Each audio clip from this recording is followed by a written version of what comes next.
ફતેગંજ વિસ્તારમાં ડીજેના સ્પીકરની અંદર સંતાડેલો વિદેશી શરાબનો જથ્થો શહેર પીસીબી શાખાએ ઝડપી પાડ્યો હતો। વડોદરા શહેર પીસીબી શાખાના સ્ટાફને બાતમી મળી હતી કે ફતેગંજ વિસ્તારમાં કમાટીપુરા સ્લમ ક્વાર્ટર્સમાં રહેતા પ્રદીપ ઉર્ફે પિન્ટુ ગવલીએ પોતાના બીજા ઘરમાં ભોંયરું બનાવીને તેમાં વિદેશી શરાબનો જથ્થો સંતાડી રાખેલો છે।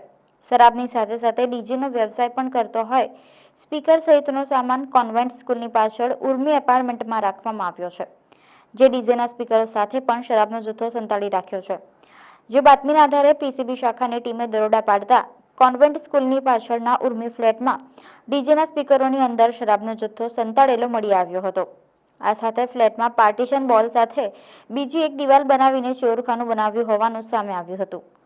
પીસીબી પોલીસે સ્થળ પરથી કુલ 40 પેટી વિદેશી શરાબનો જથ્થો, મોબાઈલ ફોન તેમજ રોકડ રકમ મળીને 6,36,000નો મુદ્દામાલ કબજે લીધો હતો।